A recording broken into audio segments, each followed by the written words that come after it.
part of the Press Play Podcast Network. Look up in the sky. It's a bird. It's a plane. It's Superman. This is Jason J. Lewis, the voice of Superman on Justice League Action. This is Mark Wade, writer of Superman Burgoyne, and you're listening to the Krypton Report.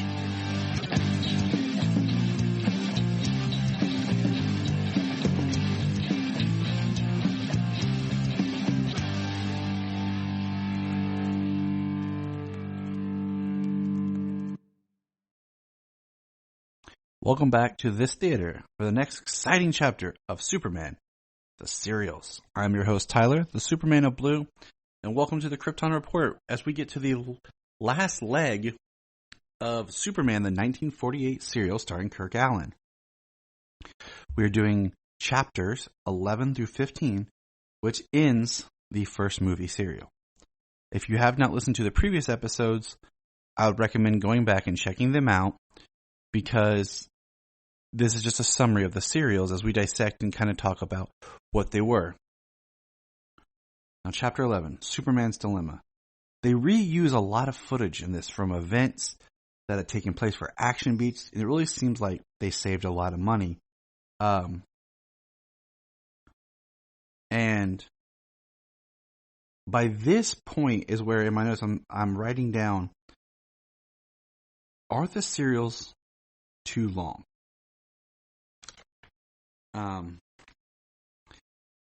We have Clark save Lois, and Lois tricks Clark in probably one of the funniest things. They get their assignment from Perry, and that they're leaving, and Lois wants to get the scoop above Clark. And as she's leaving, she tells the secretary, "Hey, report my car stolen." And then the secretary's like, okay. Lois says, "Perry, I'm taking the Planet's car." They run outside. Her and Jimmy jump in the Daily Planet's car. And they start driving. And Clark comes and goes, I needed that car. And Lois is like, take mine. And tosses him the keys. So Clark goes and gets in Lois's car. And while he's driving to the story, gets arrested for the suspected theft of Lois's car. So now Lois has gotten Clark arrested. Clark is in jail.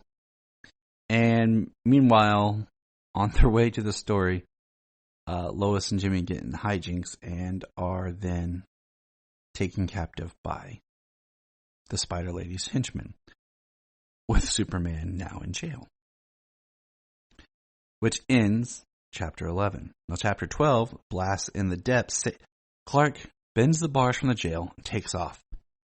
Saves Jimmy and Lois, but has to get himself back to the jail. You have a great shot of him flying back to the jail, moving the bars back into place, changing and getting back under his jail cot as the police come around to let him out, stating that they discovered he was innocent and telling the truth.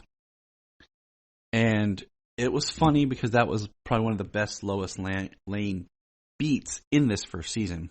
Or not season, serial section. Lois then takes Clark and Jimmy back at Perry's office and has a lead on where to go. They decide they're going to follow, but when they get to where they think the Spider Lady's hideout is, Lois is tied up. Clark unties her, but Jimmy gets out last and there's an explosion. And that's where that episode leads us. Chapter 13, Hurled to Destruction, starts outside the cave where we find where they thought the Spider Lady was. Now, the henchmen are moving around. They use a dart gun built into a camera to trick some cops as they try to break into a museum, still looking for more refined kryptonite. Superman takes off, flies to the car. The animation looks good. I'm going to say that again. They used hand-drawn animation for Superman's flight. The thugs switch clothes.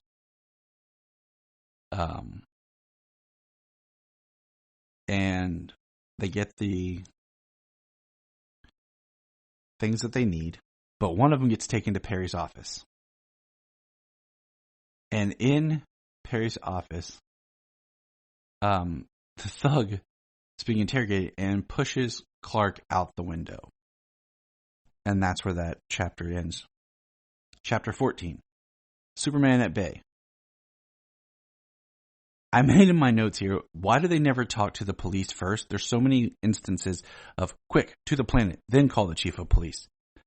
I'll call the planet to have them call the police. Which doesn't make sense. But Perry goes on the ledge, saves Clark, and we find out that the Spider Lady's ray gun, is finally ready. The Spider Lady has Hackett set up and sent to jail. Hackett is standing outside the planet, and Lois and Jimmy see him. They're like, hey, that's Hackett. Let's get him. And Lois, tries to interview him. But it is a setup, of course, and Superman has to come and save Jimmy. But now, Lois is in danger being taken to the Spider Lady. Which leads us to the last chapter, the payoff. Superman saves Lois at the very beginning. The jail cell that Hackett was in is actually destroyed by the Spider Lady's ray. She basically set him up. And then, to escape the Spider Lady, this is one of my favorite beats. Jimmy, okay, check this out. You ready? Jimmy Olsen is a pilot. Cub reporter Jimmy Olsen is actually a pilot. He's flying an airplane for him and Lois. And I'm thinking he could probably do him better as a pilot than Cub reporter for the Daily Planet. But that's where Jimmy is. And so Jimmy's in this pilot, and I put, is he Launchpad McQuack? Because he basically crashes the plane to land. While being crashed, the Spider Lady's thugs blindfold Jimmy and Lois and take them in to see the Spider Lady. Clark is writing, figures out where the Spider Lady is, and flies in as Superman. He lands, he's met with kryptonite, but dragged into the Spider Lady's room. She's going to blow up the Daily Planet.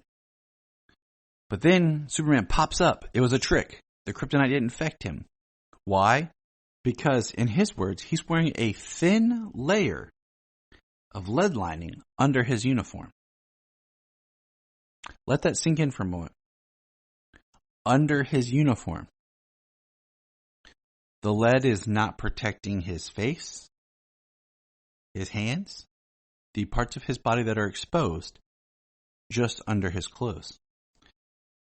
But that's enough for Superman to put the kryptonite away. And as the Spider Lady tries to escape, the ray is used and the Spider Lady is destroyed. Jimmy punches out some of the guards. The ray gun is destroyed. Superman flies them back to the planet where Jimmy and Lois find Clark Kent asleep at his desk. The end.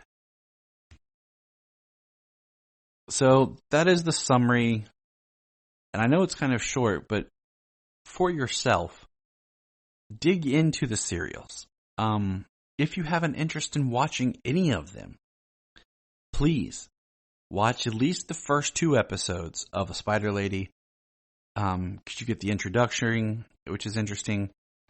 And, kind of jump around in the first one. Because you're going to get a flavor of Superman and Lois and Jimmy like you've not seen.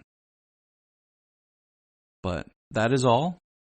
I will be back at some time to review the second movie serial, the 1950s sequel, Atom Man vs. Superman. And I will say, out of the 2 serials, if you look at them as 2 distinctive things, the second one is the better one.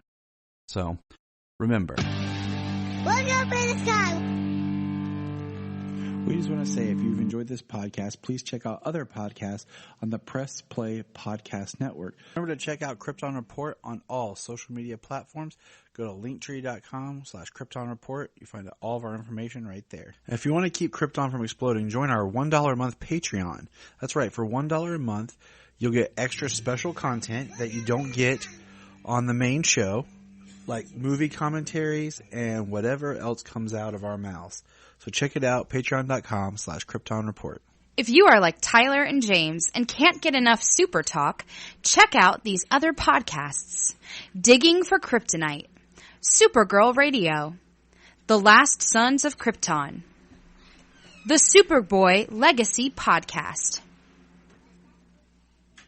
All-Star Superfans, Superman the Animated Podcast, The Aspiring Kryptonians, Always Hold On to Smallville, Caped Wonder, The Geek of Steel, and Truth, Justice, and Hope Podcast. Hey, we're going to press pause and hear a few words from our other podcasts on Press Play Podcast Network.